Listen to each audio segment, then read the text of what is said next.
අද ධර්මාසනේ ධර්මානුශාසනාව නා උයන ආරණ්‍ය සේනාසනාධිපති ප්‍රධාන කම්මට්ටානාචාර්ය ජාත්‍යන්තර භාවනා උපදේශක පූජ්‍යපාද අඟුල්ගමුවේ අරියනන්ද ස්වාමීන්ද්‍රයාණන් වහන්සේටයි. නමෝ තස් භගවතු අරහතෝ සම්මා සම්බුද්දස්ස. නමෝ තස් භගවතු අරහතෝ සම්මා සම්බුද්දස්ස. නමෝ තස් භගවතු අරහතෝ සම්මා සම්බුද්දස්ස. ශ්‍රද්ධා බුද්ධ සම්පන්න සත්පුරුෂ කාරුණික පින්වත්නි, තුන් ලෝකාග්‍ර වූ භාග්‍යවත් වූ අරිහත් වූ සර්වඥ රාජෝත්තමයන්න් වහන්සේ විසින් භාවනා ක්‍රමයන් පිළිබඳව විවිධාකාරයෙන් මේ දේශනා කරලා තියෙනවා. ඒ දේශනාවන් අතර අද දවසේහි අපි බලාපොරොත්තු වෙන්නේ මේ කායගත සති භාවනා පිළිබඳව කරුණු ටිකක් මේ පින්වතුන්ට ඉදිරිපත් කරන්න. කලින් අපේ දේශනාවල බුදුරජාණන් වහන්සේ පෙන්වුම් කරන සමත කර්මස්ථානයන් පිළිබඳව අනුපිළිවෙලින් දේශනා කරගෙන ආවා. අද දවසේදී මේ අනුස්සති භාවනාවන්ගෙන් අපිට නියමිත වෙලා තියෙන්නේ කායගත සති භාවනාව. එතකොට පින්වත්නි, මේ භාවනාවකින් සිද්ධ කරන්නේ යම් බඳු කුසල ආරම්මණයක්. ඒ නැවත නැවත පුහුණු කරවීමයි සිද්ධ කරන්නේ. ඒ හරහා තමයි සමාධිය සකසෙන්නේ, සමාධියක් හැදෙන්නේ. ත්‍රි කුසල ආරම්මණය නැවත නැවත පුහුණු කරනවා නම් ඒකට කියනවා භාවනාවයි කියලා. ඒ කියන්නේ අඛණ්ඩව දිගින් දිගටම පුහුණු කරනවා නම් ඒ භාවනාවයි කියනවා. මේ භාවනා කරන ක්‍රම බොහෝමයක් තියෙනවා. ඉතින් සමාධිය උපදවන ක්‍රම 40ක් තියෙනවා. ඒ 40 තමයි මේ සමත කර්මස්ථාන 40 වශයෙන් බුදුරජාණන් වහන්සේ පෙන්වුම් කරන්නේ. ඊළඟට මේ භාවනාවම විපස්සනා කරන ක්‍රම බොහෝමයක් තියෙනවා. ඒවට කියනවා විපස්සනා භාවනාවන් කියලා. පරමාර්ථය තේරුම් ගන්න, පරමාර්ථය අවබෝධ කරගන්න උත්සාහවත් වෙන භාවනාවටයි විපස්සනා භාවනාවයි කියන්නේ. ඒ විපස්සනා භාවනාවන් ගැනත් බොහෝ කරුණු තියෙනවා ඉදිරිපත් කරන්න. ඒවා අපි ඉදිරි දේශනාවලදී අනුපිළිවෙලින් දේශනා කරන්න බලාපොරොත්තු වෙනවා. මුල් දේශනා මාලාවේ අපි බලාපොරොත්තු වෙන්නේ සමත කර්මස්ථාන 40 පිළිබඳව මේ පින්වතුන්ට අවබෝධය, එහෙම නැත්නම් කරුණු ටිකක් ඉදිරිපත් කිරීම, ඒවට අදාළ දහම් ගැටලු මේ පින්වතුන්ට निराකරණය කරලා දීම, ඒ සම්බන්ධවයි මේ දේශනාවලදී අපි බලාපොරොත්තු වෙන්නේ. ඉතින් මේ දේශනාවන්ගෙන් අවසන් වෙනකොට අපිට තව විපස්සනා කර්මස්ථානවල අතිවිශාල ප්‍රමාණයක් තියෙනවා මනස පුහුණු වෙන්න. ඒවා ගැන කරුණු ඉදිරිපත් කරන්න බලාපොරොත්තු වෙනවා. එතකොට පින්වතුනි, මේ කායගත සති, ඒ කය පිළිබඳව සිහිය පිහිටුවමින් පුහුණු කරන භාවනාවට තමයි කියන්නේ කායගත සතිය කියලා. තමන්ගේම කය හෝ දැන් බාහිර කයක් අරමුණු කරගෙන පුහුණු කරන මානසිකත්වය තමයි. මේක සම්මුති ආරම්මණයක් වශයෙන් පුහුණු කරනවා ඒ කය පිළිබඳව. ඊට පින්වතුනි, මේ කය සම්බන්ධව මනස පුහුණු කරවීමේදී වැදගත් වෙන්නේ මනසෙහි එකඟකමක් හැදෙනවා, සමාධියක් හැදෙනවා, ඒ වගේම සමාධි ආලෝක උපදිනවා. ගැඹුරම සමාධියනකොට ධ්‍යාන සමාධි වලටත් යන්න පුළුවන්කමක් තියෙනවා. ඒ කියන්නේ භාවනාවන් අතර අපි මේ භාවනා කරන භාවනාවන් අතර මුලටම තියෙන ඊටාම ශ්‍රේෂ්ඨ භාවනා ක්‍රමයක් තමයි මේ කායගත සති භාවනාව. දැන් මේ පින්වතුන් බොහෝ වෙලාවට සහභාගී වෙලා ඇති පැවිදි පින්කම් වලට. ඔය පැවිදි පින්කම් වලට සහභාගී වෙච්චලා බලන්න ස්වාමීන් වහන්සේලා, ඒ කියන්නේ පැවිදිමටපත් වෙන ස්වාමීන් වහන්සේලා තමන්ට සිවුරු කොන කරේ එල්ලලා පැවිදිකම ලබා දෙනවා. ඒ ලබා දීලා පළමුවෙන්ම බුදුරජාණන් වහන්සේගේ අනුදැන වදාළ පරිද්දෙන් පළමුවෙන්ම ලැබෙන කර්මස්ථානය තමයි මේ කායගත සති කර්මස්ථානයේ කොටසක්. මේ තච පංචක කර්මස්ථානය. ඒ කියන්නේ ශරීරයේ කොටස් 5 මුල් 5 පිළිබඳව දෙන කර්මස්ථානය තමයි දෙන්නේ. ඔය අපි අහලා තියෙනවනේ කේසා, ලෝමා, නඛා, දන්තා, තචෝ. මේ විදිහට මේ තච පංච කර්මස්ථානය පුහුණු කරනවා. ඉතින් අපි අතීතයේ පින්වතුනි අහලා තියෙනවා මේ තච පංච කර්මස්ථානය අරන් පැවිදි වීමටපත් වෙනකොට සමහර අය රහත් වෙලා තියෙනවායි කියලා. අනේ ඒ වගේ මේ කායගත සති භාවනාව මේ තමන්ගේ ජීවිතයකට ඉතාම වැදගත් භාවනාවක්. කෙනෙකුට බයක් හිතෙනවා. අනේ මේ කය පිළිබඳව අවබෝධය හැදුනොත්, කය පිළිබඳව පිළිකුල එහෙම වැටහුනොත් එහෙම මේ ජන සමාජයේ ජීවත් වෙන්න බැරි වෙයි නේද? අනේ මේක හොඳ මදි නේද කරනවා. මෙහෙම හිතක් එන්න පුළුවන් පෙන්වතුනේ. ඒක අපේ වැරදි සංඥාවක්, වැරදි අවබෝධයක්. නිවැරදි අවබෝධයේදී පින්වතුන් තේරුම් කරගන්න කය පිළිබඳව අවබෝධය හැදෙනවයි කියලා කියන්නේ, සිතේ සමාධි ගතියක් හැදෙනවයි කියලා කියන්නේ, සිතේ අවබෝධයක් නුවණක් පහළ වෙනවයි කියන්නේ පින්වතුනේ කලින්ට වඩා ජීවිතය ගොඩාක් සාර්ථකයි. කොයි විදිහේ ජීවිතයක් ගත කළත් සාර්ථක ජීවිතයක් බවට පත් වෙනවා. නිසා මේ කායගත සති භාවනාව ඊටාම හොඳ ජීවිතයකට එක්කව කරගත යුතු ඊටාම ශ්‍රේෂ්ඨ භාවනාමය ක්‍රමයක්. ඉතින් මේ භාවනාව හරහා තමන්ගේ සිතෙහි අනිත් භාවනා ක්‍රමයන් වගේම සමාධිය පොදවා ගන්න පුළුවන්. එපමණක් නෙමෙයි පින්වතුනේ, මේ අපේ සිතෙහි තියෙනා අපිට භාවනාවට පරිබෝධ කර ලෝභාදී අකුසලයන් විශාල ප්‍රමාණයක් යටපත් කරලා, ඒ වගේ බලය අඩු කරලා හොඳින් ජීවත් වෙන්න පුළුවන් ශක්තියක් මේ කායගත සති භාවනාව තුළ තියෙනවා. අන් භාවනාවන්ට වඩා ශ්‍රේෂ්ඨ ශක්තියක් තියෙනවා. දැන් අපේ සමහර අවස්ථානුකූලව හඳුන්වා දෙනවා මේ කායගත සති භාවනාව හරියට කැටපිලර් යන්ත්‍රයක්, එහෙම නැත්නම් බුල්ඩෝසර් යන්ත්‍රයක් වගේ කියලා. පින්වතුනි දැන් බලන්න මේ බුල්ඩෝසර් යන්ත්‍රය කියන එක, එහෙම නැත්නම් මේ කැටපිලර් කියන එක මේ පින්වතුන් දන්නවා ජන සමාජයේ හරියට තියෙනවා. ඔය කැලෑවල් මැද්දෙන්, ඒ වගේම ඔය ගල් මුල් සහිත ගස් සහිත ප්‍රදේශයන්ගෙන් ගිහිල්ලා ඒ ගල් මුල් අයින් කරලා, ගස් අයින් කරලා හොඳ පාරක් හදලා දීලා ඒ කටයුත්ත කරන්නේ කවුද? මෙන්න මේ බුල්ඩෝසර් යන්ත්‍රය. ඒ යන්ත්‍රයෙන් බලන්න මොකද්ද කරන්නේ? තරම් විශාල සේවාවක් වෙහෙසක් කරනවා. හැබැයි වේගය නෑ. අපි හිතන්නේ වේගයෙන් පාර හදයි කියලා. එහෙම කරන්න බෑ. හිමින් හොඳට ගස් ටික අයින් කරලා, මුල් ටික අයින් කරලා, ගල් ටික අයින් කරලා හොඳ පාරක් හදලා දුන්නාම ඕනෑම වාහනයක් යන්න පුළුවන් ශක්තියක් හැදෙනවා. අන්න ඒ වගේ තමයි පින්වතුනේ මේ කායගත සති භාවනාව එකපාරට වැඩලා ඉන්නේ නැහැ. අනිත් භාවනාව වගේ නෙමෙයි එකපාරටම හැදලා ඉන්නේ නැහැ. කලාතුරකින් කෙනෙකුට හැදෙනවා.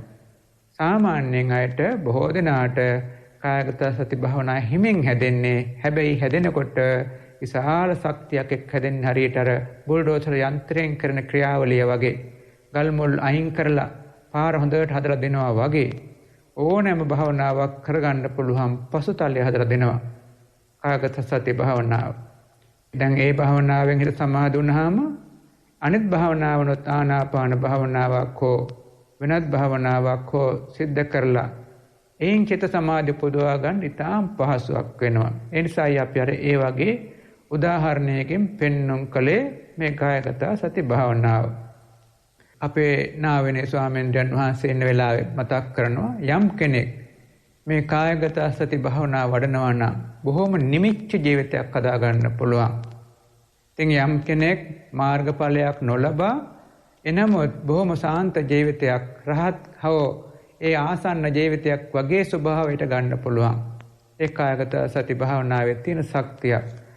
ඒ නිසාවෙන් ඒ අතීත උතුමන් වහන්සේලා බොහෝ දෙනා මේ කායගත සති භාවනා පුහුණු කළා. එපමණක් නෙමෙයි. ඒ භාවනාව පුහුණු කරලා හොඳ චිත්ත සමාධි පොදවා ගත්තා. උතුම් මාර්ගඵල නිවනත් අවබෝධ කරගත්තා. දැන් අපේ බුදුරජාණන් වහන්සේ වැඩම වාසය කරන කාලයේදී මෙවැනි කතා ප්‍රවෘත්ති බොහෝමයක් තියෙනවා. මේ කායගත සති භාවනාවන් වඩලා උතුම් අරිහත්ත්වයටපත් වෙච්ච කතා ප්‍රවෘත්ති බොහෝමයක් තියෙනවා. බුදුරජාණන් වහන්සේ පළමුවෙන්ම භික්ෂුන් වහන්සේලාට කර්මස්ථානයක් වශයෙන් පෙන්වුම් කළේ මේ කායගත සති භාවනා පටික්කුල භාවනාව. ඒ භාවනාව වඩලා බොහෝ දෙනෙක් අරිහත්ත්වයටපත් වුණා. පසු කාලෙන් තව කර්මස්ථාන පෙන්වුම් කරලා දුන්නා. ආනාපාන සති භාවනාව, මෛත්‍රී භාවනා ආදී භාවනාවනොත් එක්කව කළා ක්‍රමක්‍රමයෙන්. මුලදීම පෙන්වුම් කළේ මේ කායගත සති භාවනාව ඒ තරම් මේ භික්ෂු ජීවිතයටත් වැදගත්, අන් අයගේ ජීවිතවලටත් වැදගත්. බුදුරජාණන් වහන්සේගේ කාලේ වැඩිපුර දෙනා මේ භාවනාවන් ආරම්භ කළේ කායගත සති භාවනාවයි. සාරිපුත්ත මහ රහතන් වහන්සේගේ ශිෂ්‍ය නමක් හිටියා ස්වර්ණකාරක භික්ෂුන් වහන්සේ. මේ ස්වාමීන් වහන්සේ තරුණ කාලයේදී පැවිදි වීමටපත් වුණා. ඉතින් පැවිදි වීමට පෙර අටුව ටිකක් ධනවත්, ස්වර්ණ ආභරණ හදන, රත්තරන් වලින් ආභරණ හදන පවුලක් කෙනෙක්. තමන් රත්තරන් කටයුත්තට තාම දක්ෂයි. නමුත් බාහිර කටයුතු වල නොයෙදිච්ච නිසා, ගෙවල් ඇතුළෙන් නම් ඒ කටයුතු කරපු නිසා ස්වාමීන් වහන්සේගේ ශරීරයත් බොහොම වර්ණවන්තයි, ප්‍රසාද ජනකයි. ඉතින් මේ තරුණ ස්වාමීන් වහන්සේ හොඳ ප්‍රසාද ජනක කෙනෙක්. බාහිර කෙනෙකුගේ නමුත් ඉතා ඉක්මනින් ඇස ගැටෙන කෙනෙක්. මේ කාරණාව නිසාම සරියු ස්වාමීන් වහන්සේ මේ පොඩි ස්වාමීන් වහන්සේට කර්මස්ථානයක් වශයෙන් මේ ද්වත්තිංසාකාර භාවනා, ද්වත්තිංසාකාර කියන්නේ පින්වතුනි කොටස් 32ක් තියෙනවනේ කයේ. ඒ කේසා, ලෝම, නඛා, දන්තා කියලා මේ කොටස් 32ක් තියෙනවනේ. අන්නේ කොටස් 32 අඩංගු කායගත සති භාවනා පුහුණු කළා. දැන් මේ පොඩි ස්වාමීන් වහන්සේ මේක හොඳට පුහුණු වුණා. පුහුණු වෙලා තමන්ගේ කුටිසෙනසුන් වලට ගිහිල්ලා හොඳට ඕනෑකමින් භාවනා කරනවා. අන්න අය වගේ නෙමෙයි, කම්මැලිකමක් නැහැ. තමන්ගේ ආචාර්යන් වහන්සේ පෙන්වුම් කරලා දුන්න පාන්දර නැගිටින්න. ඒ වගේම හොඳට වත් පිළිවෙත් කරලා දවසේ භාවනා කර්මස්ථානයේ ඉන්න. ඒ විදිහට දවසේම දැන් කර්මස්ථානයේ ඉන්න, උදේ නැගිටපු වෙලේ ඉඳන් රාත්‍රියේ නිින්දට යනකම් වත් පිළිවෙත් කරනවා. කිසිම කම්මැලිකමක් නැහැ. අනෙක් කටයුතු කරනවා, කර්මස්ථානයේ ඉන්නවා. මෙහෙම පින්වතුනි කාලයක් ගත වුණා. මාස 3ක් ගත වුණා. මාස 3ක් ගත වෙලා ඇවිල්ලා තමන්ගේ ආචාර්යන් වහන්සේට කියනවා, ආචාර්යන් වහන්සේ මම මේ භාවනාව වෙනුවෙන් පුදුමාකාර කැපවීමක් කළා. නමුත් නෑනේ මට පහසුවක් ලැබුණේ. තාම මට සමාධි ශක්තියක් නෑනේ. විපස්සනා මාර්ගඵලයක් නෑනේ. තමන්ගේ ඒ දුක් ගැනවිල්ල ආචාර්යන් වහන්සේට කිව්වා. ආචාර්යන් වහන්සේත් විමසුවා, "ඇවැත්නි කොහොමද මේ කමඨහන වැඩුවේ?" මෙන්න මේ ක්‍රමයට වැඩුවේ. අහවල් වෙලාවක් මං වැඩුවා, අච්චර ප්‍රමාණයක් වැඩුවා, මෙච්චර ප්‍රමාණයක් වැඩුවා. සරියු ස්වාමීන් වහන්සේ බලනවා මේ පොඩි නම්ම එහෙම අකේකරු කෙනෙකුත් නෙමෙයි. ඒ වගේම කම්මැලි කෙනෙකුත් නෙමෙයි, භාවනා නොකර ඉඳලත් නැහැ. ඒ නිසා මේකම හරියයි මෙයාට. තව ටිකක් උනන්දු කරවන්න ඕනේ කියලා කර්මස්ථානයේ තව ටිකක් අලුත් වැඩියා කරලා කිව්වා. එහෙමනම් ගිහිල්ලා තව මාසයක් කරලා එන්න මේ කර්මස්ථානේ. ඉතින් මේ අනේ මේ පොඩි ස්වාමීන් වහන්සේ අර කිව්වා වගේ තමන්ගේ ආචාර්යයන් වහන්සේ බොහොම ගරුයි. ඒ වගේ භවනා කර්මස්ථානයටත් බොහොම ගරුයි. ඒ වගේම භවනා වෙනුනොත් පුදුමාකාර කැපවීමක් වෙනවා. මේ විදිහට ගිහිල්ලා ඒ මාසෙත් මුළුල්ලේම භවනා කළ ප්‍රතිඵලයක් ලැබුණේ අර වගේමයි. හැබැයි කරන් යන්න පුළුවන්. කර්මස්ථානයේ ප්‍රතිඵලයක්, ඒ කියන්නේ බලාපොරොත්තු වෙනවානේ පින්වතුනි ප්‍රතිඵලයක්. ප්‍රතිඵලය නම් තමන්ගේ කාය පස්සද්ධිය, චිත්ත පස්සද්ධිය, ඊළඟට නීවරණයන්ගේ නැති ස්වභාවය, ඊළඟට සමාධි ආලෝකය. ඉතින් තවත් එහාට ගියාම මාර්ගඵලයක් බලාපොරොත්තු වෙනවා. දැන් මේ පොඩි ස්වාමීන් වහන්සේට ඒ එකක්වත් ලැබුණේ නැහැ. පස්සද්ධියවත්, සමාධියක්වත්, මොකක්වත් ලැබුණේ නැහැ. උන්වහන්සේ නැවත තමන්ගේ ආචාර්යයන් වහන්සේ ගාට ඇවිල්ලා කියනවා, "ස්වාමීනි, මගේ මේ භාවනාවේ තාම ප්‍රතිඵලයක් නැහැ." ඉතින් කරුණ තේරුම් ගත්තා. මේ නම කම්මැලි කෙනෙක් නෙමෙයි. ඒ වගේ වෙන වෙන දේවල් කරන කෙනෙකුත් නෙමෙයි. භාවනාව වෙනුවෙන් පුදුමාකාර කැපවීමක්. මේ නමගේ කර්ම විපාකයක් හෝ වෙන්න පුළුවන්. වෙනත් බාධකයක් හෝ වෙන්න පුළුවන්. මේක මට දැක් ගන්න අමාරුයි. මම බුදුරජාණන් වහන්සේ ගාවට එක්ක යන්න ඕනේ. මෙහෙම කල්පනා කරලා සරියු ස්වාමීන් වහන්සේ මේ ශිෂ්‍ය නමත් එක්කම ගියා බුදුරජාණන් වහන්සේ ගාවට. ගිහිල්ලා වන්දන මාන්න කරලා එක පැත්තකට වෙලා වාඩි වුණා. වාඩි වෙලා බුදුරජාණන් වහන්සේට මතක් කරනවා ස්වාමීනි භාග්‍යවතුන් වහන්සේ මේ මගේ ශිෂ්‍ය නමක්. මේ ස්වර්ණකාර කටයුතු කරපු ශිෂ්‍ය නමක් ස්වර්ණකාරක භික්ෂුන් වහන්සේ. පුදුමාකාර කැපවීමකින් කටයුතු කරපු හොඳ නමක්. ගිහි ජීවිතයේත් යම් බඳු හොඳ නෙක්ඛම්මයක් කරලා මේ උතුම් මාර්ගඵල ලබා ගැනීමේ චේතනාව ඇතුවම පැවිදි වීමට පත් වෙච්ච කෙනෙක්. ඉතින් මේ පොඩි නම දැන් මාස 4ක් මුළුල්ලේම කායගත සති භාවනා වැඩුවා ප්‍රතිඵලයක් ලැබුණේ නැහැ. භාග්‍යවතුන් වහන්සේ උපදෙසක් ලබා ගන්නයි යාවේ. ඒ වෙලාවේ භාග්‍යවතුන් වහන්සේ කියනවා සාරිපුත්‍රයන් වහන්සේ හොඳයි මං කමටහනක් දෙන්නම්. මේ නමට කමටහනක් දෙන්නම්. හවස් යාමෙන්ද මේ නම එක්ක යන්න. හවස් වෙනකොට මේ නමගේ භාවනාව සඵල වෙලා තියෙයි. ඒතර එක්ක යන්න පුළුවන්. සරිය ස්වාමීන් වහන්සේ පිටක් කළා. මේ පොඩි ස්වාමීන් වහන්සේට මතක් කරනවා ඇවැත්නි මේ භාවනා ක්‍රමයන් වශයෙන් තවත් භාවනා ක්‍රමයන් තියෙනවා. ඒ නිසා මං පොඩි භාවනා උපදෙසක් දෙන්නම්. දැන් මාස 4ක් මුළුල්ලේම කායගත සතිය වැඩුවානේ. තවත් උපදෙසක් දෙන්නම් ඒක අනුගමනය කරන්න. බොහොම සතුටෙන් බාරගත්තා. බුදුරජාණන් වහන්සේ නෙළුම් මලක් මවලා මේ පොඩි නමට දුන්න අතට. සෙනසුනේ කෙරවල තියෙනවා. ඒ කෙරවලට ගිහිල්ලා ඒ පුඩා වැලි ගොඩක මේ නෙළුම් මල හිටවලා එතන ඒ භාවනා කරන්න කසින භාවනාවක් වශයෙන් ලෝහිතකම් කියලා. ඉතින් මේ පොඩි නමත් ඒ විදිහටම කසින භාවනාවක් වශයෙන් වැඩුවා. පාරල ඉවර වෙලා හවස් යාම වෙනකොට උතුම් අරිහත්ත්වෙම සාක්ෂාත් කරගන්න හැකියාව ලැබුණා. ඉතින් පින්වතුනි මම මේ කතාව කිව්වේ ඒ කාලයේදී බුදුරජාණන් වහන්සේ කාලයේදීත් බොහෝ දෙනෙක් ඒ මුල් කාලවලදීත් මේ කායගත සති භාවනාව වඩලා තියෙනවා. අද වෙනකොටත් බොහෝ භික්ෂුන් වහන්සේලා මේ කායගත සති භාවනාව වඩනවා. ඒ නිසා අපි කිසිම හේතුවකින් බිය වෙන්න එපා මේ වඩන්න. භාවනා ක්‍රම කායගත සතිය හෝ වේවා වෙනත් භාවනා ක්‍රමයක් හෝ වේවා බය නැතුව ශ්‍රද්ධාවෙන් භක්තියෙන් කරගෙන යන්න අනිවාර්යයෙන්ම හොඳ ප්‍රතිඵල මිසක්වා අපිට නරක ප්‍රතිඵලයක් නම් ලැබෙන්නේම නැහැ පින්වතුනි. බුදුරජාණන් වහන්සේ අපිට අවඩක් වෙනවා නම් අපිට නරක ප්‍රතිඵලයක් එනවා නම් මේවා උනන්දු කරවන්නෙත් නැහැ, මේවා කියා දෙන්නෙත් නැහැ. අපි කාටවත් ප්‍රයෝජනවත් වෙන නිසා හොඳ ප්‍රතිඵල ලැබෙන නිසාමයි බුදුරජාණන් වහන්සේ පෙන්වන්න කරලා දෙන්නේ. ඉතින් මේ අතර පින්වතුනි මේ කායගත සති භාවනාව ඉතාම වැදගත් වෙන්නේ කරුණු කීපයක් ඉඩ. එකක් තමයි පින්වතුනි මේ අපේ හිත හැරම් බලන්න, අපේ හිත දිහා බලන්න, මේ කෙලෙස්යන් දිහා බලන්න. අපේ කෙලෙස්යන් ගත්තොත් ලෝභය, එහෙම නැත්නම් දේශය, එහෙම නැත්නම් මෝහය, මාන්නය, මේ ආදී කෙලෙස්යන් පින්වතුනේ මේ හැම එකකටම මුල් වෙලා තියෙන මේ කය. බලන්න මේ කයක් නිසා සමහරවිට කයකට ආසා කරනවා. ඒ වගේම තව කෙනෙක් දේශ කරන්නේත් අපි කය අරමුණු කරගන්නේ. අහවල් පුජ්‍යලය, අහවල් කාන්තාව, අහවල් ළමයා, මේ වාගේ අපි කය අරමුණු කරගන්නේ, දේශය කරන්නේ. ඒ වගේම මාන්නය කරන්නේත් ඒ කෙනාගේ ඒ කය අරමුණු කරගන්නේ. දිට්ඨිය හදාගන්නෙත් ඒ කය අරමුණු කරගන්නේ. අන්නේ කය පිළිබඳව යම් අවබෝධයක් වෙනකොට මේ කෙලෙස්යන්ගෙන් ලොකු බලයක් අඩු වෙනවා. ලෝභය, දේශය, මෝහය, මාන්නය, දිට්ඨිය මේ කෙලෙස්යන්ගෙන් විශාල ප්‍රමාණයක් පින්වතුනි අඩු වෙලා යනවා. බොහෝම සැහැල්ලුවෙන් තමන්ගේ ජීවිතය ගත කරන්න පුළුවන්කමක් ලැබෙනවා මේ කායගත සති භාවනාව. ඊතරම් වැදගත්.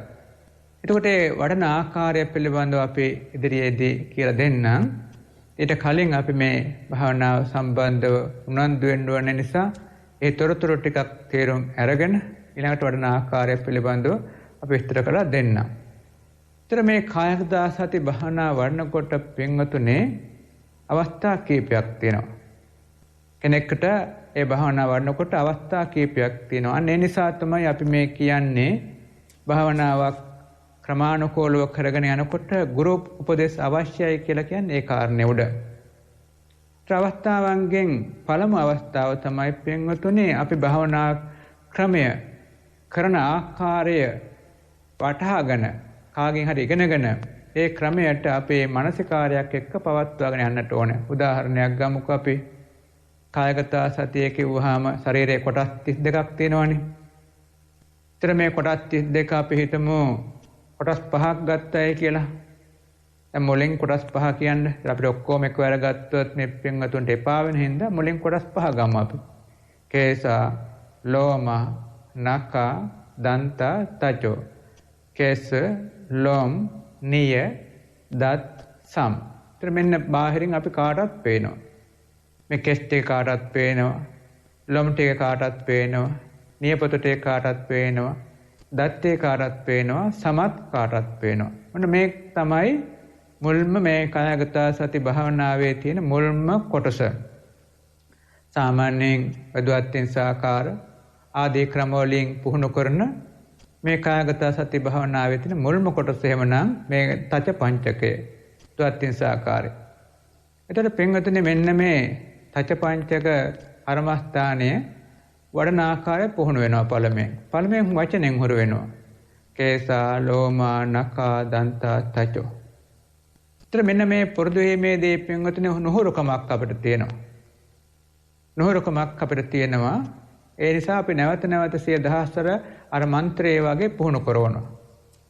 ඒ පුහුණු කරලා අපිට පුහුණුව හැදෙනකොට හොඳ පුහුණු ගතියක් මනසට හැදෙනවා. ඉබේ වැඩ කරන ගතියක් හැදෙනවා මන්ත්‍රයක් වගේ. ඉබේ වැඩ කරන ගතියක් හැදෙනවා. අන්නේ ගතිය එනකන් වචනේ පුහුණු වෙනවා. වචනේ පුහුණු වෙලා ඊළඟට අපි යන්තම් සංඥාව ගන්නවා. යන්තම් සංඥාව ගන්නවා. කේසා, ලෝම, නඛ, දන්ත සංඥාව ගන්නකොට පින්වතුනි වැටෙන්නේ නැහැ. ඔන්න මුල්ම ආදියට වැටෙන්නේ නැහැ. අපේ අර වචනේ විතරයි යන්නේ වැටහීමක් නැහැ. ඔන්න මුල්ම කොටස අපි කියවන්නේ ආදිර කීපයක් තියෙනවා කියලා. මුල්ම ආදියට දැන් අපි කරනවා මිසක් වැටෙන්නේ නැහැ. හිතට කාවදින්නේ නැහැ. හැබැයි පින්වතුනි අපි කාවදුන්නේ නැහැ කියලා බය වෙන්න හොඳ නැහැ. කරගෙන යන්න ඕනේ. අර තත පංච කර්මස්ථානයේ එහෙම පුහුණු වෙලා ඒක නැවත නැවත කරගෙන යන්න ඕනේ. කරගෙන යනකොට ඔන්න අපිට යන්තම් අරමුණු කරන්න පුළුවන් ගතියක් හැදෙන්න පටන් ගන්නවා.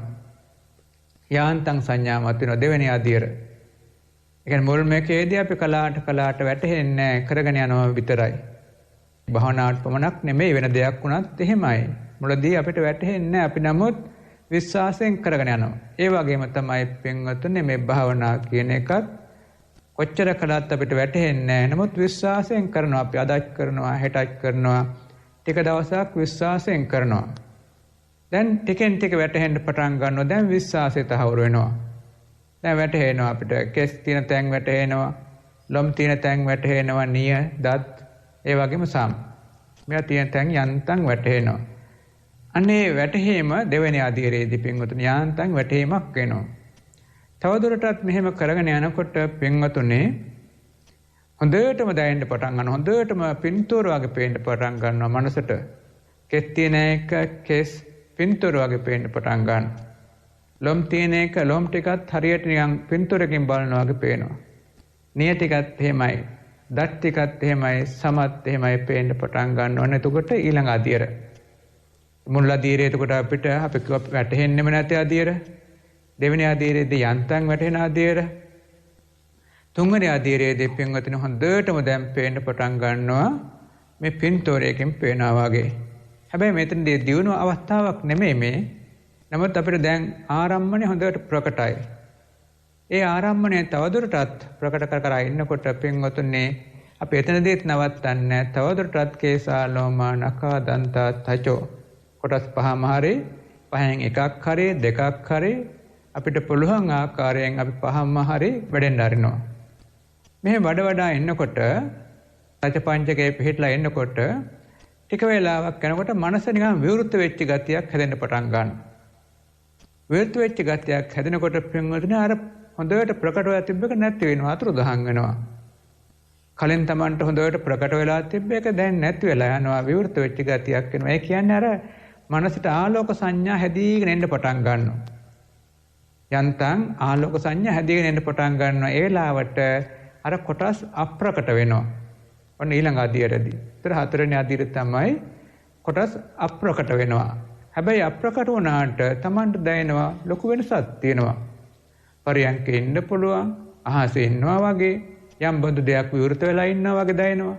හැබැයි කොටස් ටික අප්‍රකටයි. හිතට බයක් එනවා. මොකද වුනේ කියලා කලින් කොටස් ටික හොඳට ප්‍රකට තිබ්බා, දැන් කොටස් ටික නැති වුණා.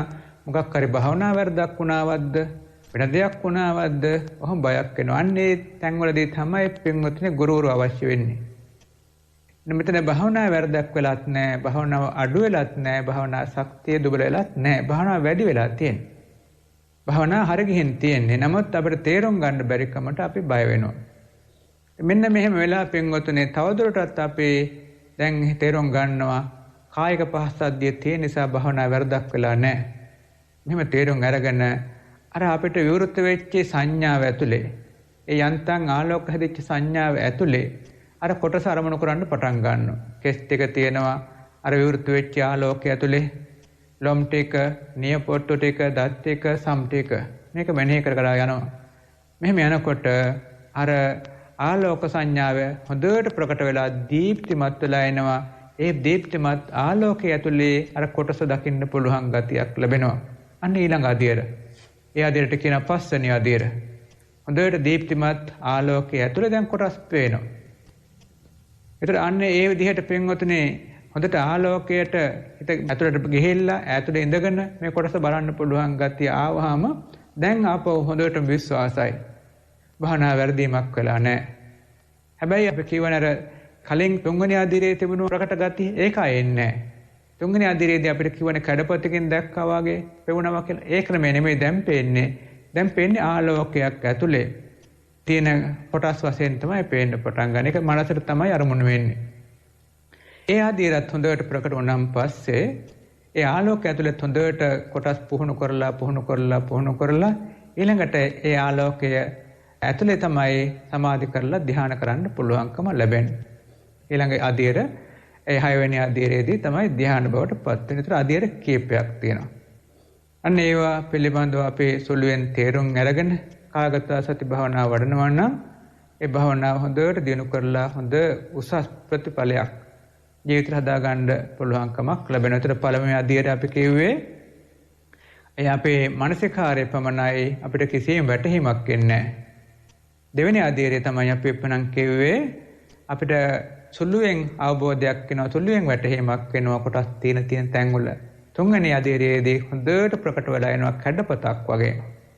හතරවෙනි අධීරයේදී කොටස් අතුරුදහන් වෙනවා. නමුත් ආලෝක නැත්නම් විවෘත වෙච්ච සංඥාමත් වෙනවා. පස්වෙනි අධීරයේදී ආලෝකය ඇතුලේ දකින්න පුළුවන් ගතියක් හැදෙනවා. හොඳට ආලෝකය ඇතුලේ කොටස් දකින්න පුළුවන් ගතියක් හැදෙනවා. හයවෙනි අධීරයේදී ධ්‍යාන කරන්න පුළුවන් ගතියක් ලැබෙනවා. මෙන්න මේ වාගේ මේ කායගත සති භාවනාවේ අධීර කීපයක් තියෙනවා. ඒකයි අර අපි කිව්ව එකපාරටම හැදිලා සමාධි වෙලා ධ්‍යාන වෙලා ඉන්නේ. අපි කලින් කියවා වගේ කැටපිලර් යන්ත්‍රය එකපාරටම පාර කපලා අවසන් වෙන්නේ නැහැ. ටිකෙන් ටික ගිහිල්ලා හොඳ පාරක් නිර්මාණය කරලා දෙනවා වගේ ටික දවසක් යાવી. සමහරට සතියක් දෙකක් යයි, සමහරට මාසයක් දෙකක් යයි. ඒ වුණාට අපි උත්සාහයෙන් භාවනා කරන්න අනිවාර්යයෙන්ම හොඳ ප්‍රතිඵලයක් නෙලා ගන්න පුළුවන්. ඊටාම හොඳ භාවනා ක්‍රමයක් තමයි මේ කායගත සති භාවනාව කියන්නේ. පින්වත්නි, එතකොට ඒ කායගත සති භාවනාව එහෙමනම් ඒ අධීර වලින් කරන්න ඕනේ කියලා කිව්වනේ. ඒ වඩා ගැනීමේදී අපි අර ඉක්මන්කමක් හදා ගන්න හොඳ නැහැ. ඒ කොයි භාවනාවකටත් හොඳ නැහැ. අපිට හිතෙනවා දැන් මේ සමාධි ගැන අහනකොට මේවා ඉක්මනින් ලබා ගන්න ඕනේ කියලා. ඒක ඉක්මනින් ඉබේ වේවි පින්වත්නි. අපේ යෙදවීම අවශ්‍යයි. දැන් උදාහරණයක් වශයෙන් අපේ කයේ කොටස් පිළිබඳව පැහැදිලි කරගන්නයි කියලා හිතෙන් ලොකු ඕනකමක් දැක්වුවොත් භාවනා ප්‍රතිඵල ප්‍රමාද වෙනවා. එහෙම නැත්නම් පින්වත්නි මේ භාවනාවේ හිත යොදවා ගැනීමයි අවශ්‍ය වෙන්නේ. ඒ කියන්නේ අපි හිතමු දැන් කේසා කියලා අපි කොටස් පැහැදිලි කරගන්න ගියොත් භාවනා ප්‍රතිඵල ප්‍රමාද වෙනවා. කේසා කියන යන්තම් සංඥාව විතරක් තියාගෙන ඊළඟට ලෝම වලට යනවා. ලෝමයකට යන්තම් සංඥාව. දැන් අපි කියනනම් ඔළුවේ කේස් සංඥාව තියෙන බව දැනගන්නවා. ලොම් ටික ශරීරයේ තියෙන බව දැනගන්නවා. නිය ටික අත්වල කකුල්ල තියෙන බව දැනගන්නවා. දත් ටික කටේ තියෙන බව දැනගන්නවා. සම තියෙන බව දැනගන්නවා. මේ විදිහට යන්තම් සංඥාවත් එක්ක කළොත් භවනා ප්‍රතිඵල ඉක්මන් වෙනවා. යම් කෙනෙක් ටිකක් පහසු වෙනකොට කොටස් ටික පැහැදිලි කරගන්න උත්සාහවත් වෙනවා නම් ඒකත් භවනා ප්‍රතිඵලයේ ප්‍රමාදයක් වෙනවා. කොටස් Tamanට පැහැදිලි වෙච්ච ප්‍රමාණය ඇති යොදවාගෙන ඉන්නයි අවශ්‍ය වෙන්නේ. කේසා, ලෝමා, නඛා, දන්තා, තචෝ. මේ විදිහට පින්වතුනි යොදවාගෙන ඉන්නයි අවශ්‍ය වෙන්නේ. යොදවාගෙන ඉන්නකොට ඉබේම සමාධි ගති ගැඹුරෙන් ගැඹුරට යන්න පටන් ගන්නවා. අර අපිට අවශ්‍යතාවය ඒ ආරම්මණය තුල මනස පිහිටුවා ගැනීම පමණයි. පැහැදිලි කර ගැනීම අවශ්‍යතාවයක් නැහැ. දැන් ආරම්මණය දැන් කේසා කියනකොට මනස පිහිටුවා ගැනීම යන්තම් පිහිටුවා ගැනීම විතරයි අවශ්‍ය. නැත්තම් පැහැදිලිව කෙස් ටික දකින්න එක නෙමෙයි. යම් කෙනෙක් සමහර අයට භාවනාවේදී මේ කොටස පැහැදිලි කරගන්න උත්සාහවත් වෙනවා. එතකොට භාවනාව වෙහෙසෙනවා. උදාහරණයක් ගමු අපි. ඇටසැකිල්ල කියලා. ඇටසැකිල්ල අපිට පැහැදිලිකම නෙමෙයි අවශ්‍ය වෙන්නේ. ඒක ඉබේ වෙනවා. අපිට අවශ්‍ය වෙන්නේ ඇටසැකිල්ල කියන එකේ මනස යොදවා තියාගන්නයි. අට්ටි නම් අට්ටි කියන එක යොදවාගෙන තියාගන්න. අන්න ඒ වගේ තමයි පින්වතුනි මේ ශරීරයේ කොටස් වලත් මනස යොදවා තියාගන්නයි අවශ්‍යකම තියෙන්නේ. පැහැදිලි කර ගැනීම නෙමෙයි. ඒක ඉබේ වෙනවා.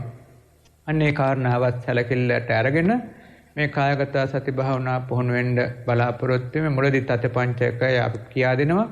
ඊළඟට ඒ වගේම තමයි පින්වතුනි ඊළඟ පංචකයත් අපි පුරුදු වෙනවා. ඊළඟට පංචක එකින් එක එහෙම ගිහිල්ලා කොටස් 32ක් පුහුණු වෙනවා.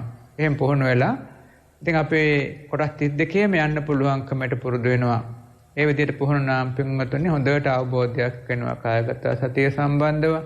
ඉතින් මේ භාවනාව හොඳට පුහුණු වුණාම මේක ධ්‍යාන මට්ටමට ගන්නවා නම් අපි පටික්කුලට හරවා ගන්න ඕනේ. අර අපි කියවනේ සමාධි වෙලා ආලෝකමන්ත වෙලා හොඳට හිත පිහිටන වෙලාවල් එනවයි කියලා. අන්න ඒ වෙලාව ආවම් පස්සේ පින්වතුනි අපේ මේ පටික්කුලය අරමුණු කරගෙන සමාධි කරන්නට ඕනේ. ඒ ආලෝකය තුළ පටික්කුලයත් එක්ක මනස පිහිටවන්න ඕනේ. Tamangeema කෙට්ටික පිළිකුල් සංඥාවෙන් ආලෝකය තුළ බැලුවොත් ධ්‍යාන කරන්න පුළුවන්.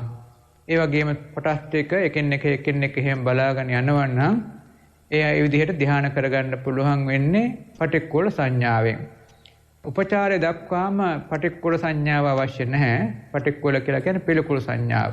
ඒ සංඥාවත් පුහුණු කරගෙන ඊළඟට අපිට පුළුවන්කම ලැබෙනවා ධ්‍යාන සමාධියෙන් උපදවා ගන්න. පඨම ධ්‍යාන දක්වාම මේ සමාධිය මතු කර ගන්න පුළුවන්කමක් ලැබෙනවා. යම් කෙනෙකුට අවශ්‍ය නම් වර්ණ සංඥාවෙන් ඊතර ධ්‍යාන වඩන්නත් පුළුවන්කමක් ලැබෙනවා. නමුත් මෙතනදී අපි පෙන්වුම් කරන්නේ ඒ භාවනාව ගැන නෙමෙයි. පටික්කුල භාවනාව දක්වා දිනු කරලා පඨම ධ්‍යාන දක්වාම භාවනා පුහුණු ආකාරයයි. ඉතින් එවැනි අත්දැකීම් භාවනා යෝගීන්ගෙන් බොහෝමයක් ලැබිලා තියෙනවා. සමහර භාවනා යෝගීන් ඉතින් භාවනා කරගන්න බැරුව සමහරට අවුරුදු 20 30 මහන්සියලා තියෙනවා. අපිට එක අවස්ථාවක් හම්බුණා භාවනා යෝගී කෙනෙක් මේ විදේශගත අවස්ථාවකදී. එතමා විවිධාකාර භාවනාවන් කරලා තියෙනවා අවුරුදු 10කට වැඩි කාලයක්. එතුමා ප්‍රකාශ කරනවා ස්වාමීන් වහන්සේ මං විවිධාකාර ගුරුවරුන්ගෙන් භාවනා උපදෙස් ලබා ගත්තා. විවිධාකාර භාවනාවන් කළා. නමුත් මට අපහසු අසනීපයක් තියෙනවා. මේ ඉස තද වෙනවා. ඒ වගේම භාවනා කරන්න ගියාම හරිය තද වීමක් වෙනවා. එපා වෙනවා භාවනා කරන්න. එකම භාවනාවක්වත් කරගන්න බෑනේ. මේ වගේ මෙතුමා තමන්ගේ ආනාපාන කරලා එක එපා වෙලා වෙනත් ධාතු කර්මස්ථානය කරලා එපා වෙලා මේ වගේ භාවනා කීපයක් කරලා එපා වෙලා හිටපු අවස්ථාවක අපි මුණ ගැහුණා. අපේ භාවනා පන්තිරත් සහභාගී වුණා. නමුත් එතුමාට විශ්වාසයක් තිබුණේ මේ භාවනාවෙන් ප්‍රතිඵලයක් ලැබෙයි කියලා. ඉතින් අපි කිව්වා හොඳයි, කමන්නේ. ඒ අත්දැකීම් ඔක්කොම අත්හරින්න. අලුතෙන්ම භාවනා පටන් ගන්න. මෙන්න මේ ක්‍රමයට කරන්න. අපි මේ වගේ කෙටි විස්තර ටිකක් කියලා දුන්නා. Taman අරමුණු වැඩි ඔට්ටු වෙන්නේ නැතුව යන්තම් සංඥාවෙන් මෙන්න මේ විදිහට පවත්වා ගන්න කායගත සතිය පවත්වන්නයි කියලා. ඉතින් මේ උපාසක මහත්මයාත් බොහොම ඕනෑකමින් ඒ දේ කළා. දින 2ක් 3ක් ගිහිල්ලා කියනවා ස්වාමීන් වහන්සේ අර අපහසුත ඔක්කොම අයින් වුණානේ. මම දැන් අවුරුදු 10ක් තිස්සේ මේ අපහසුයෙන් භාවනා කළා ඒවා ඔක්කොම වාගේ අයින් වුණා. දැන් බොහොම පහසුවෙන් මට භාවනා කරගන්න පුළුවන්කමක් ආවනේ. අන්න ඒ වගේ පින්වතුනි අර බාධක ජයගෙන හොඳ තැනකට මනස ගන්න පුළුවන් ශක්තියක් මේ කායගත සති භාවනාව තුළ තියෙනවා. ඒ නිසා අපි භාවනා පිළිබඳ විශ්වාසයෙන්, භක්තියෙන්, ඕනෑකමින් ඒවා පුහුණු වෙනවා නම් ජීවිතේ ඉතා ඉක්මනින් ජය ගන්න පුළුවන්කමක් තියෙනවා. තවත් අපිට අත්දැකීම් බොහෝමයක් තියෙනවා. විදේශගත ස්වාමීන් වහන්සේ නමක් ආරණ්‍ය සේනාසනයට ඇවිල්ලා භාවනාවන් ගැන උන්වහන්සේ විමසුවා. ඉතින් උන්වහන්සේ කිව්වා මම අවුරුදු 1කමාරක් මේ ආනාපාන සති භාවනා කළා. මට ප්‍රතිඵලයක් ගන්න බැරුණානේ. මට වෙන භාවනාවක් දෙන්න පුළුවන්ද? ඔව් අපි කිව්වා පුළුවන්. අපි කියලා දුන්නා මේ කායගත සති භාවනාව සම්බන්ධව. ඉතින් මට මේකෙම පුළුවන්ද මේ ධහමේ සියලු දේ ජය ගන්න? අපි කිව්වා පුළුවන්. කොහොම කරගෙන යන්න? ඉතින් මේ ස්වාමීන් වහන්සේ දින 7ක් එක දිගට භාවනා කරලා ආවිල්ලා තමන්ගේ භාවනා ප්‍රතිඵල කිව්වා. කොහොම පහසුයි කිව්වා. ඊළඟට අපි කිව්වා තවත් උනන්දු කරලා තවත් දින 7ක් කරලා ආවිල්ලා කියන්න.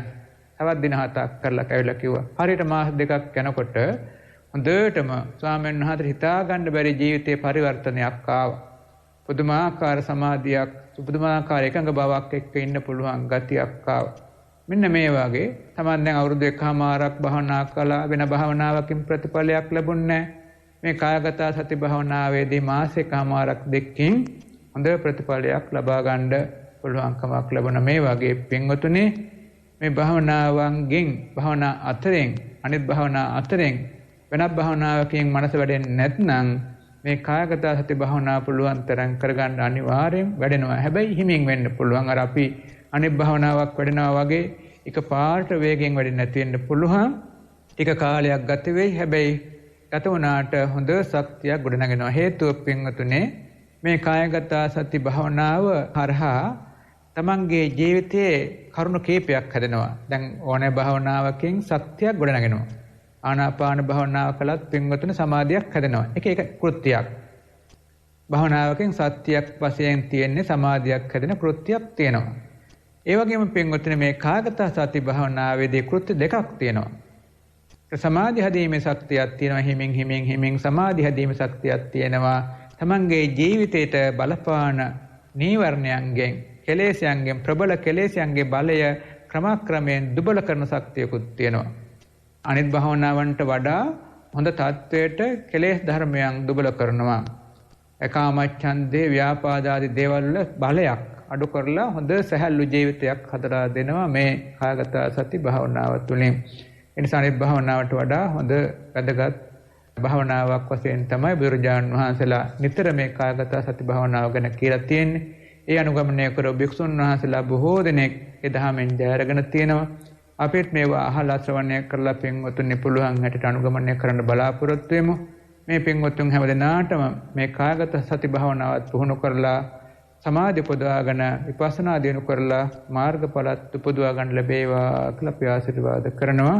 හොඳයි, දැන් අපේ ප්‍රශ්න පුළුවන් ආකාරයට සාකච්ඡා කරන්න බලාපොරොත්තු වෙමු. මම දැන් ආලෝක කසින මණ්ඩලය වඩමි. අවුරුදු 8කට පෙර පෙනීම නැති වුණා. ඒ නිසා මට දැන් ආලෝකයේ කසින වඩන්න හැකිද? අවුරුදු 8කට පෙර පහන් ආලෝකය අරමුණු කරමි. භාවනාවෙන් ඇසුවපත් කළ හැකි බව ආසා තියෙනවා. ආලෝක කසිනේ මගින් පෙනීම ලබා ගත හැකිද? මම පූර්වක්‍ෘතියද සිදු කර භාවනාව ආරම්භ කරමි. ඉතින් ඒ භාවනා යෝගීන් කෙනාගේ අදහස ඇස් අන්ධ වෙච්ච කෙනෙකුට ආලෝක කසින භාවනාව කරන්න පුළුවන්ද? එයින් ප්‍රතිඵල ලබා ගන්න පුළුවන්ද? ඇස් අන්ධ වීම ජය ගන්න පුළුවන්ද කියන එකයි අදහස. ඉතින් ආලෝක කසින භාවනාව වඩා ගන්න පුළුවන් කලින් සංඥාව හොඳට තියෙනවා නම්. කලින් Tamanට ආලෝක සංඥාව තිබුණා. ඒ සංඥාව නැවත නැවත මෙනෙහි කරලා පුහුණු කරවලා ඒ සංඥාව පතුරවලා මතු කර ගන්න පුළුවන්. හැබැයි එතනදී අන්ධ වීම කියන එක අවස්ථා කීපයක් තියෙනවා. ඇස් ඇතුලේදී ප්‍රධාන ස්නායුවට හානි වෙලා අන්ධ වීමක් වුණා නම් පින්වතුනි අර අපිට වර්ණ සංඥාව ටිකක් ගන්න අමාරුයි. හැබැයි සමහර කෙනෙක් අන්ධ වෙලා තියෙනවා ප්‍රධාන ස්නායු ටික හොඳයි. බාහිරෙන් ඔය දැන් බාහිර ප්‍රධාන ආලෝක සංඥාවන් ගන්න ඇහැ ඇතුලේ තියෙන ප්‍රධාන කොටස් ටික විතරයි හානි වෙලා තියෙන්නේ. ඒ කියන්නේ ඇහැ ඇතුලේ තියෙන අර වර්ණ සංඥා ගන්න කොටස් ටික විතරයි හානිලා තියෙන. ප්‍රධාන මොළයට සම්බන්ධ ස්නායු ටික තාම වැඩ කරනවා. අන්න ඒ කෙනාට ආලෝක සංඥාව මනසින් ගන්න පුළුවන්. ඇස් දෙක වහපුවාම ආලෝක සංඥා පේනවා. හැබැයි පිටින් අරමුණු මතුවෙන්නේ නැහැ. ඒ කෙනාට ආලෝක කසිනේ වඩන්න පුළුවන්. යම් විදිහකින් අපේ මොළේ නම් වෙන ස්නායු ටිකට හානි වෙලා තිබුණොත් අන්ධ වෙන ක්‍රම කීපයක් තියෙනවානේ. අන්න ඒ වගේ වෙලා තිබුණොත් ඇහැ ඇතුලෙත් හොඳයි. නමුත් ස්නායු ටික හානිලා තිබුණොත් ආලෝක සංඥා ගන්න අමාරුයි. නමුත් උත්සාහවත් වෙලා බලන එක හොඳයි. ඒ නමුත් ඉතින් ඒ භාවනාව වැඩෙන්නේ නැත්නම් වෙනත් භාවනාවක් කරලා ආනාපාන හෝ වෙනත් භාවනාවක් කරලා සමාධියක් උපදවා ගන්න පුළුවන්කම තියෙනවා. සුව කර ගැනීමේ ශක්තියක් නැතුව නෙමෙයි පින්වතුනේ. නමුත් සංසාරයේ සුව කර ගැනීමේ ශක්තිය නම් තියෙනවා. සමහර වෙලාවට තියෙනවා පින්වතුනේ අපේ කර්ම වේගීත ප්‍රබලයි. ඒ නිසාම අපිට සුවපත් කරන්න බැරි මට්ටමටම S2 හානිය වෙලා තියෙන්නේ. එවැනි අවස්ථාවක සුව වෙන්නේ නැහැ. නමුත් මානසික වශයෙන් පුදුමාකාර අවධියකින් ඉන්න පුළුවන් ශක්තියක් මේ භාවනාවේ මතු කරගන්න පුළුවන්කම තියෙනවා. ඉතින් ඇස් නොපෙනුනාට ඇස් වලට පේනවා වගේ මනසට හොඳ ශක්තියක් ඇතුව කටයුතු කරන්න පුළුවන් ශක්තියක් මතු කරගන්න පුළුවන් හිතේ එකඟතාවය හදාගත්තාම. ඊට වඩා වැදගත් පින්වතුනේ සංසාරේ ජය ගන්න පුළුවන්කම ලැබෙනවා. හිතේ එකඟභාවය හදාගෙන මනසේ නිමීමක් හදාගෙන සංසාර සැපදායක බවට පච්චරගෙන නිවන් අවබෝධ කරගන්නත් පුළුවන්කමක් ලැබෙනවා. සුවපත් වෙන්නත් අවස්ථාව නැතුව නෙමෙයි යම් කෙනෙකුගේ කර්ම විපාකය දුබල කරලා හොඳ කර්ම විපාක මතු කරගන්නත් යම් අවස්ථාවලදී හැකියාවන් තියෙනවා. හොඳ අවස්ථාවන් තියෙනවා. ඒ නිසා තමන් ඒ පිළිබඳ විශ්වාසයෙන් කටයුතු කරගෙන යන්න. ඒ කෙසේ නමුත් සංසාරයේ සුවපත් කරගන්න පුළුවන්කම ලැබෙනවා. ඉතින් අපි ආශිර්වාද කරනවා මේ පින්වතුන්ට. ඉතින් ඒ වගේ භාවනා කරලා තමන්ගේ තියෙන අපහසුතා සියල්ලක් ජය ගන්න ලැබේවා කියලා අපි ආශිර්වාද කරනවා. අවුරුදු කීපයකට පෙර භාවනා කළා. අරහම් බුදු ගුණය කරලා සහ ආනාපාන සතිය කළා. එවිට සමාධිය වැඩුණා. වැඩෙන සමාධිය අනික් අයට කියමු පරිබෝධයක්ද. දැන් ඔබ වහන්සේගේ දේශනාව අනුව වායෝ කසිනය උත්සාහ කළා. නැවත සමාධිය හදාගන්නේ කෙසේද? පින්වතුනි අවුරුදු කීපයකට පෙර භාවනා කරලා බුදු ගුණ ආදී වඩලා සමාධියක් උපදවා ගත්තා නම් ඉතින් ඒ අත්දැකීම් තියෙනවනේ. ඉතින් ඒ අත්දැකීමත් උපකාර වෙනවා අපිට මේ භාවනා වර්තමානයේ භාවනාවන් හදාගන්න. දැන් මේ පින්වතුන් මේ භාවනා කරන් යනකොට හොඳ පස්සද්ධියක් වගේ ආවොත් මේ පින්වතුන්ට හොඳ විශ්වාසයක් තියෙනවානේ මේ පස්සද්ධිය කොච්චර වටිනවද ඉදිරියේදී ඊට වඩා හොඳ පස්සද්ධියක් හදාගන්න පුළුවන් නේ කියන විශ්වාසයක් හැදෙනවන්නේ ඒ වගේ. දැන් මේ භාවනා යෝගී කෙනාටත් අතීතයේ අත්දැකීමක් තියෙන හොඳ භාවනා අත්දැකීමක් සමාධි අත්දැකීමක්. ඒ නිසා මේ සමාධිය නැවත මතු කරගන්න ඕනේ කියන හැඟීමෙන් තමයි ඒ කෙනා මේ භාවනාවේ යෙදලා තියෙන්නේ. ඒක ඉතා වැදගත්. පින්වතුනේ භාවනාවක මුල් අවස්ථාවේදී ඉතින් අර අන් අයට වැඩියෙන් භාවනාව කියන්න ගියොත් එහෙම භාවනාව වැටෙන අවස්ථාවක් තියෙනවා. ඒ භාවනාවේ වරදක් නෙමෙයි. එතන තමන්ගේ අභ්‍යන්තරයේ තියෙන කෙලෙස් එන්න පටන් ගන්නවා. ඒ භාවනාවත් එක්ක මාන්නයක්, ditthිය වගේ එන්න පටන් ගන්නවා. දැන් මගේ භාවනාව හොඳයි, මගේ භාවනාව සමාධිය හොඳයි, හිතේ එකඟ භාවය හොඳයි, මම භාවනා කරනවා. මේ වගේ වෙලාවදී පින්වතුනි මාන්නය, ditthිය වගේ කෙලෙස් එන්න පටන් ගන්නවා. අන්නේ කෙලෙසියයි භාවනාව වටවන්නේ නැතුව මේ කීම නෙමෙයි. ඒ කීම හරහා අර මාන්නේ ditthිය වගේ කෙලෙස් ඇවිල්ලා මේ භාවනාව දුබල කරලා දානවා. ඒ නිසා යම් කෙනෙක් මේ මාන්නේ ditthිය පාලනය කරගෙන නිහතමානීව යම් කෙනෙකුට ඒ කරුණු කිව්වට වැටෙන්නේ නැහැ. භාවනාවේ සමාධියේ ශක්තිය දුබල වෙන්නේ නැහැ. නමුත් අපිට මුලදී තේරුම් ගන්න බෑනේ. අන්න ඒ කාරණා නිසා තමයි ගුරුවරු කියන්නේ මුලදී භාවනාව ගැන වැඩි විස්තර කියන්න යන්න එපා. තමන් භාවනා කරගෙන යන්න භාවනාවේ ස්ථාවරත්වයක් හොඳට හැදලා යනකම් කරගෙන යන්නයි කියලා කියන්නේ අන්න ඒ කාරණා උඩ. කෙසේ නමුත් අපේ බුදුරජාණන් වහන්සේගේ භාවනා ක්‍රමවලදී තමන්ගේ අත්දැකීම් වැඩි කියන්නේ නැහැ අන් අයට. දැන් බලන්න ස්වාමීන් වහන්සේලා භාවනා කරනවා කියලා කියන්නේ නැහැ. යම් කෙනෙකුට භාවනාව ගැන කරුණු කියලා දෙනවා. ඒක වෙනම කතාවක්. නමුත් මගේ භාවනාව මෙහෙමයි, මම මෙච්චර ධ්‍යාන ලැබුවා, මෙච්චර අභිඥා ලැබුවා, මෙච්චර මාර්ගඵල ලැබුවා කියලා කියන්නේ ඒ අර අවබෝධයක් නැති කට්ටිය. අවබෝධයක් තියෙන කෙනෙක් එහෙම කියන්නේ නැහැ. පින්වතුනි අන්න ඒ වගේ තමයි අපි තමන් ගැන කියන්න යන්න ඕනේ. මේ භාවනා කරන්න, භාවනා උනන්දු වෙන්න, මේ භාවනා ගොඩක් වටිනවා, භාවනා ප්‍රතිඵල ලැබෙනවා. මේ වගේ දේවල් වලින් තමයි අන්න උනන්දු කරවන්න ඕනේ. එතකොට අර වැටෙන්න තියෙන අවස්ථාව අඩුයි. තමන් ගැන කියලා අනේ මගේ භාවනාව හොඳයි, කොච්චර හොඳයිද, මේක රැක් ගන්න ඕනේනේ. අන්න ඒව ගැන කියන්න ගියාම තමයි ditthිය මාන්න වගේ එන්න පටන් ගන්න. ඒ නිසා ඒ වගේ ක්‍රම වලින් නොකිය භාවනා පිළිබඳ උනන්දු කරවීම කරන එක වටිනවා අන් අයටත්. භාවනා ක්‍රමයන් මෙහෙම තියෙනවා. හොඳට අත්හදා බලන්න, උනන්දු වෙන්න, ප්‍රතිඵලයක් ලබා ගන්න.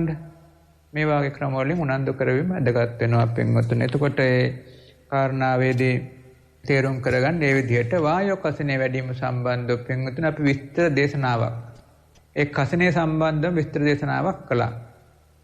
ඉතින් ඒ විස්තර දේශනාව ශ්‍රවණය කරන්න මම හිතනවා අපේ ඒ සංවිධානය කරන මහත්මයා ගාව ඒ විස්තර දේශනාව ඇති. ඒ මහත්මයාට දැනුම් දීලා ඒ විස්තර දේශනාව ඉල්ල ගන්න, ඒක ශ්‍රවණය කරන්න, ඒකේ අනුපිළිවෙලින් සමාධිය උපදවා ගන්න ආකාරය, ඒ සමාධියේ ස්වરૂපය, ඒක අට සමාපatti දක්වාම දිනු කරන ආකාරය පිළිබඳව අපි විස්තර දේශනාවක් දේශනා කළා. ඒ අනුගමනය කරලා වායෝ කසිනේ පුහුණු කරවා ගන්න පුළුවන්කම ලැබෙනවා. ඒ නිසා ඒ උනන්දුවෙන් භාවනාව දිගටම පවත්වාගෙන යන්න. හොඳයි පින්වත්නි, මේ ප්‍රශ්නය අනුව මේ පින්වත්තුන් බලාපොරොත්තු වෙන්නේ වායෝ කසිනේ හරහා සමාධියක් උපදවා ගැනීම සම්බන්ධවයි. නමුත් අවශ්‍ය නම් මේ පින්වත්තුන්ට පුළුවන්කම තියෙනවා කලින් පුරුදු භාවනාමයක් කරලා ඒ හරහා සමාධි උපදවා ගන්න පුළුවන්. තම බුද්ධානුස්සතිය වඩලා තිනවා. වැඩිපුරක් බුද්ධානුස්සතිය වඩනවා. නැවත නැවත වඩා ගන්නවා. ඒ හරහා සමාධි උපදවා ගන්න පුළුවන්. ඒ සම්බන්ධවත් අපි කලින් කරපු විස්තර දේශනාවක් තියෙනවා. ඒකත් මේ මහත්මයාගෙන් ඉල්ල ගන්න පුළුවන්. ඒක ඉල්ලගෙන පුළුවන් තරම් බුද්ධානුස්සතියත් වඩන්න, ඒ හරහාත් බලන්න සමාධි උපදවා ගන්න. ඒක හරියගේ නැත්නම් ඊළඟට ආනාපාන සති භාවනාවත් අපි විස්තර කරනවා. ඒ හරහාත් බලන්න.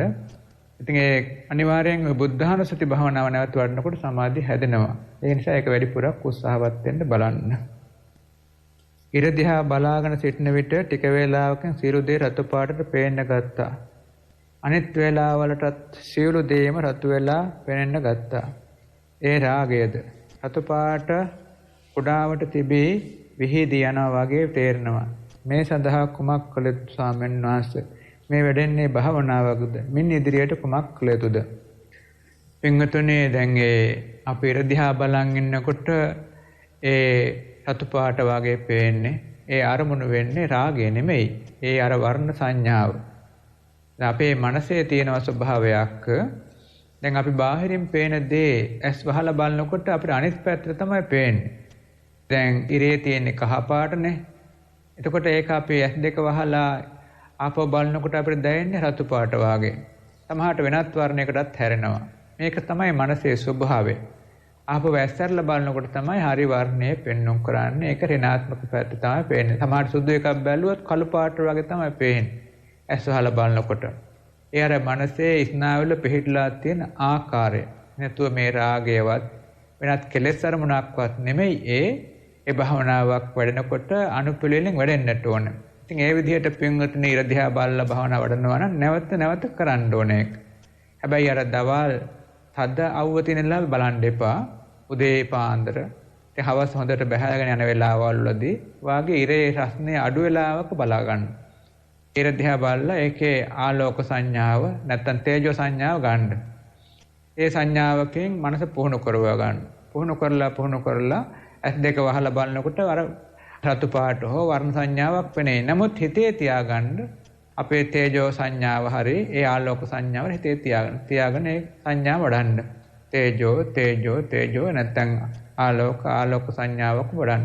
මේ වඩලා එන්නකොට ආයෙත් ඇස් දෙක ඇරලත් බලනවා. ඇස් දෙක වහලත් භාවනා කරගෙන යනවා. මෙහෙම යනකොට අර ඒ සංඥාව මනසේ පිහිටන්න පටන් ගන්නවා. හරි සංඥාව හැදෙනකම් මේ ක්‍රමයට කරන්න. හරි සංඥාව හැදුනහම හොඳට ඒ සංඥාවත් එක්ක ප්‍රභාසර ගතියක් එක්ක පස්සද්ධියත් එක්ක භාවනා දිනු කරගන්න පුළුවන්කම ලැබෙනවා. ඒ සම්බන්ධව අපි කසින භාවනා විස්තර කරනකොට විස්තර කියලා දුන්නා. මේ පින්වතුන් ඒ විස්තර ශ්‍රවණය කරලා ඒ කසින භාවනාව පුහුණු කරවා ගන්න බලාපොරොත්තු වෙන්න. හොඳයි, ඉතින් අපි ආශිර්වාද කරනවා මේ පින්වතුන් සම්දෙනාටම හොඳට භාවනාවන් දිනු කරලා තමන්ගේ චිත්තසංතානය තුල සමාධිය උපදවාගෙන ඊළඟට විපස්සනාවත් හොඳට පුහුණු කරවලා කෙලෙසත් දමනය කරගෙන මාර්ගඵල නිවන් අවබෝධ කරගන්න ලැබේවා කියලා අපි ආශිර්වාද පවත්වනවා. ආකාසට්ඨා ච බුම්මට්ඨා දේවා නාග මහිද්దికා පුඤ්ඤන්තං අනුමෝදිත්වා චිරං රක්ඛන්තු ලෝක සාසනං